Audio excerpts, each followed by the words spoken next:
डरा हुआ तानाशाह मरा हुआ लोकतंत्र चाहता है। क्या अकाउंट फ्रीज कर देना कम था कि आसुरी शक्तियों ने मुख्यमंत्री को गिरफ्तार करना शुरू कर दिया। यह शब्द इस देश के कांग्रेस पार्टी के नेता राहुल गांधी के हैं, जिन्होंने अरविंद केजरीवाल के गिरफ्तारी के बाद प्रक्रिया के तौर पर यह शब्द कहे। नमस्कार, दिस इज एसके सिंह और आप देखना शुरू कर चुके हैं खबरों से जुड़ा हुआ प्रोग्राम खबरों की खबर। और आज जिस खबर के बारे में हम बात करेंगे वह जुड़ा है दिल्ली के मुख्यमंत्री अरविंद केजरीवाल की गिरफ्तारी के साथ, जो इंडिया अलायंस के एक प्रमुख सहयोगी भी हैं। आज इस पूरी चर्चा में हम यह जानने की कोशिश करेंगे कि आखिर में वो क्या कारण थे कि दिल्ली के मुख्यमंत्री को ईडी ने गिरफ्तार कर लिया। हम यह भी जानने की कोशिश करेंगे कि क्या मुख्यमंत्री की गिरफ्तारी अंतिम गिरफ्तारी है इस चुनाव को लेकर, या अभी बहुत से लोग बाकी हैं। हम यह भी जानने की कोशिश करेंगे कि गिरफ्तारी का जो समय चुना गया है उसके पीछे वो क्या कारण है, और उस कारण को अगर आप सुनेंगे तो आप चौंक जाएंगे, क्योंकि अरविंद केजरीवाल की गिरफ्तारी तो एक बहाना है, मुद्दा किसी और बात को छुपाना है। अगर हम अरविंद केजरीवाल के गिरफ्तारी की बात करें तो मैं आपको बता दूं कि अरविंद केजरीवाल दिल्ली के शराब नीति के घोटाले के मामले में उन्हें गिरफ्तार किया गया है और उन्हें 32वें नंबर का आरोपी बनाया गया है। अगर इस पूरे घोटाले की बात करें तो यह घोटाला एक ऐसा घोटाले के तौर पे, कथित तौर पे कहा जाता है जिसमें कुछ भी अभी साबित नहीं हुआ है।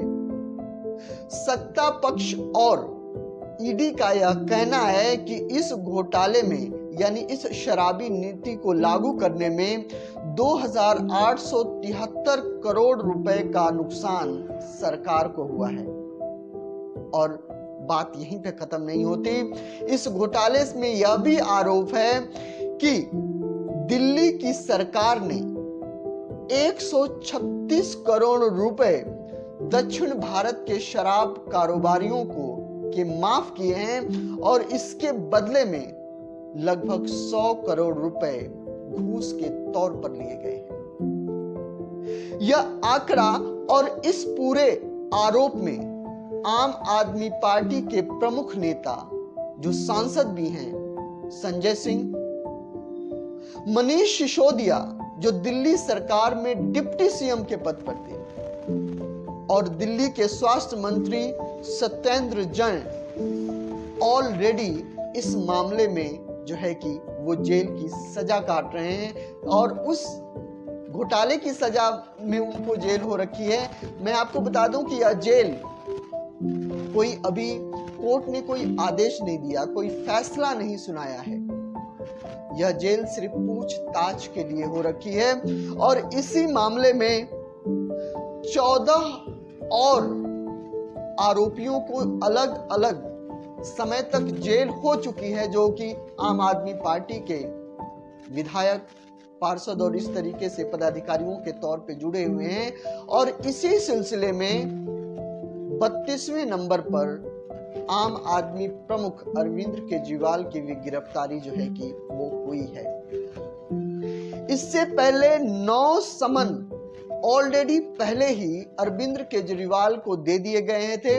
लेकिन अरविंद केजरीवाल ईडी के सामने पेश नहीं हो रहे थे। उनको इस बात का डर था कि चुनाव को लेकर उनकी गिरफ्तारी संभव है। वह चाह रहे थे कि किसी तरीके से जो है कि बेल लेकर चुनाव के तारीखों को टाला जा सके या चुनाव के बाद इस प्रक्रिया को देखा जा सके,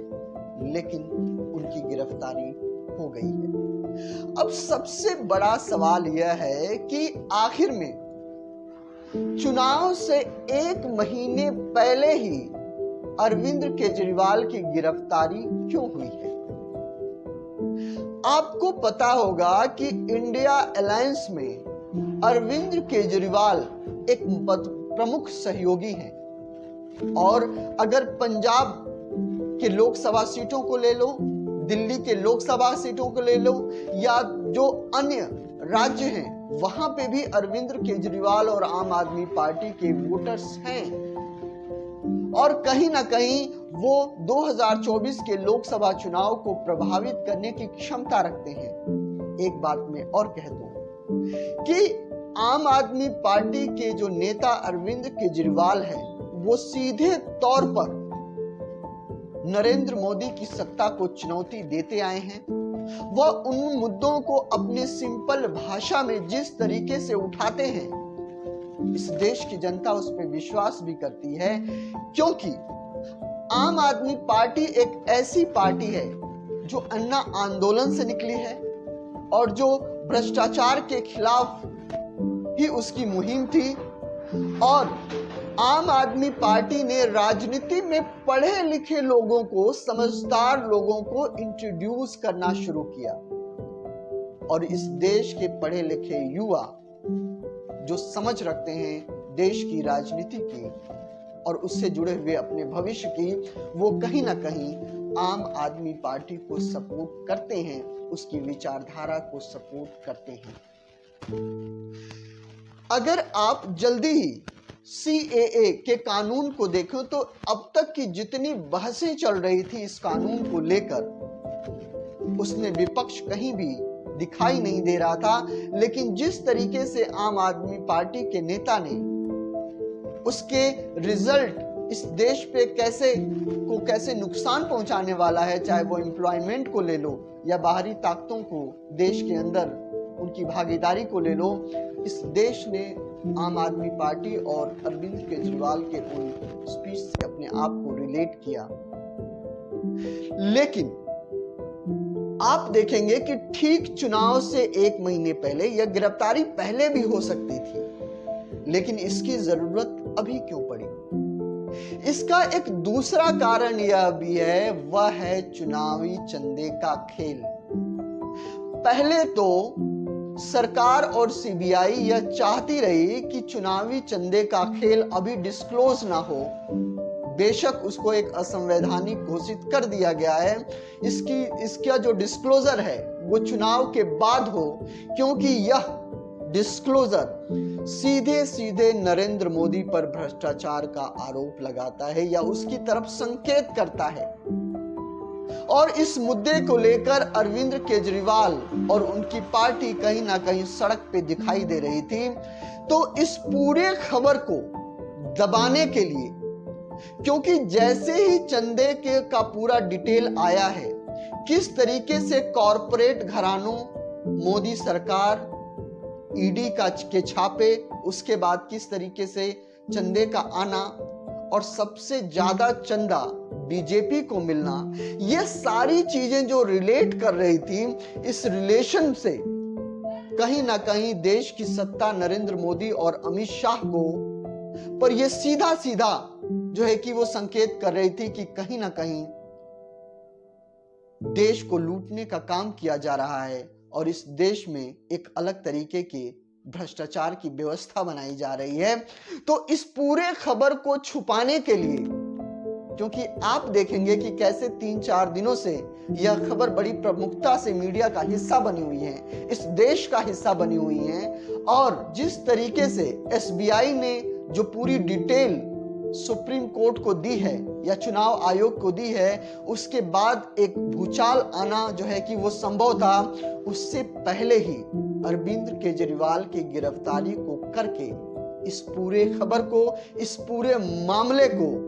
देश के चुनावी पटल से गायब कर देने की जो साजिश है, वो भी कहीं ना कहीं कारण है अरविंद केजरीवाल की गिरफ्तारी की। और इसी के साथ एक और खबर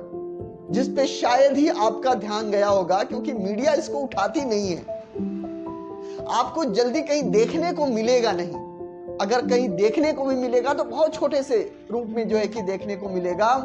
वह यह है कि इस देश की सत्ता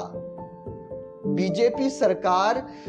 ऑनलाइन सोशल मीडिया पर जो कंटेंट के बारे में जिस तरीके से बात होती है, उस पे एक यह कानून और नोटिफिकेशन बनाने की दिशा में है, या उसने पास किया था कि इस कंटेंट की जो स्क्रूटनी है वो एक सरकारी डिपार्टमेंट करेगा, और उसको अगर लगेगा कि यह खबर फर्जी है या ये खबर ठीक नहीं है तो उसको सोशल मीडिया से वो हटा देगी। आप जानते हैं कि कैसे इन 10 सालों के अंदर देश की मेन स्ट्रीम मीडिया पर इस देश की सत्ता ने कंट्रोल हासिल किया। तो कहीं ना कहीं सोशल मीडिया एक ऐसा तबका है जिसने जो है कि सत्ता के खिलाफ आवाज उठाई है, विपक्ष के मुद्दों को या विपक्ष की आवाज की एक पहचान बनी है। तो सरकार उस माध्यम को भी खत्म करना देना चाहती थी, लेकिन देश की सुप्रीम कोर्ट और 3 जजों की बैठक, जिसमें CJI DY Chandrachud, justice JB Pardiwala, justice Manoj Mishra, इन 3 जजों की बेंच ने इस पूरे कानून को फ्रीडम ऑफ स्पीच के जो है कि खिलाफ पाया है और सत्ता के मंसूबों पर पानी फेर दिया है। इस पूरे नोटिफिकेशन और इस पूरे कानून की प्रक्रिया को जो है कि रोक लगा दी है। तो यह भी खबर जो है कि कहीं ना कहीं लोगों के बीच में आए कि कैसे एक एक करके जनता की आवाज को दबाया जा रहा है। इसलिए अरविंद केजरीवाल की गिरफ्तारी की गई और कहीं ना कहीं एक तीर से 3 निशाने करने की कोशिश की गई है और इसीलिए यह समय चुना गया है। अब अगला सवाल यह है कि क्या अरविंद केजरीवाल की गिरफ्तारी क्या अंतिम गिरफ्तारी है? तथ्य देखकर और सुनकर चौंक जाएंगे आप, क्योंकि 2014 से अब तक 95% जो केसेस हुए हैं ED CBI के, वो हुए हैं विपक्षी पार्टियों के खिलाफ, विपक्षी नेताओं के खिलाफ। अगर इनकी आप लिस्ट देखोगे तो चौंक जाओगे। 19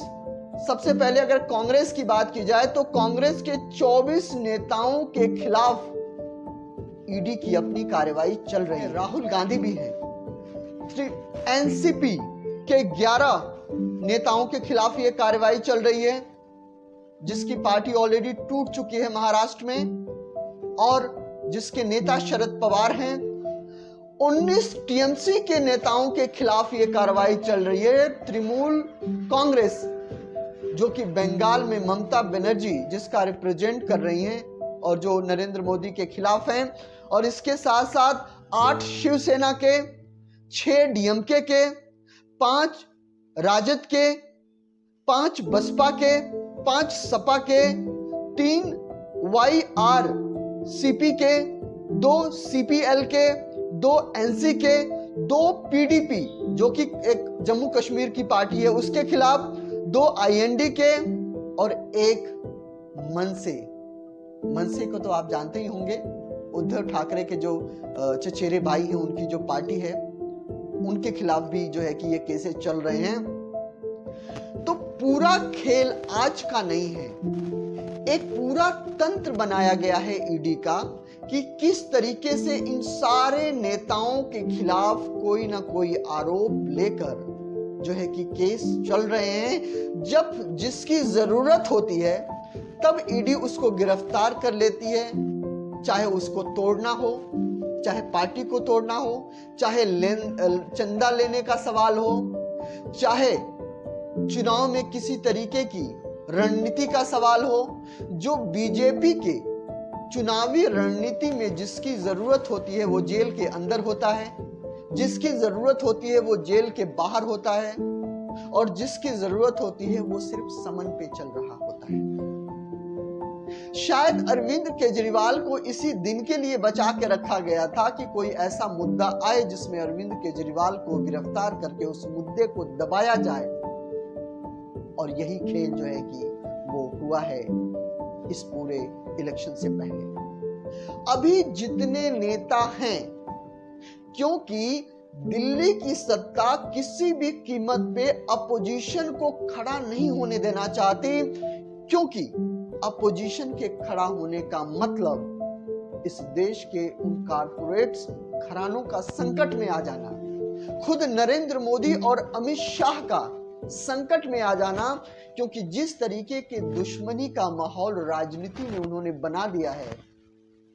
अगर किसी तरीके से सत्ता चेंज हो गई तो बाकी की जिंदगी जेल में बीतेगी अमित शाह और नरेंद्र मोदी की। और मैं बात यह नहीं कह रहा कि नरेंद्र मोदी या अमित शाह घोटालेबाज हैं इसलिए वो जेल में बीतेंगे, क्योंकि जिस तरीके का राजनीतिक वैमनस्य इस समय फैलाया गया है सरकारी तंत्र के द्वारा, जिसमें विपक्ष को कुचल देना है, सरकारी संस्थाओं को निचोड़ लेना है, सिर्फ एक बात को लेकर किसी तरीके से सत्ता हाथ से ना निकले। इस पूरे माहौल में अगर किसी तरीके से सत्ता चेंज हो गई तो मामला गजब का होगा। तो आइए देखते हैं कि यह गिरफ्तारी का क्या फर्क पड़ता है आने वाले 2024 के चुनाव में, और क्या विपक्ष इस गिरफ्तारी को चुनाव में भुना पाता है या फिर इंडिया अलायंस कमजोर पड़ जाती है और सत्ता पक्ष अपने इस गिरफ्तारी से कामयाब हो जाता है।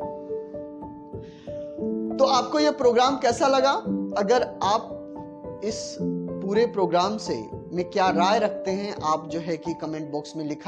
के बताइएगा। और अगर आपने इस चैनल को सब्सक्राइब नहीं किया है तो कर लीजिए, क्योंकि अगला वीडियो की नोटिफिकेशन आपको मिल पाए। नमस्कार, जय हिंद।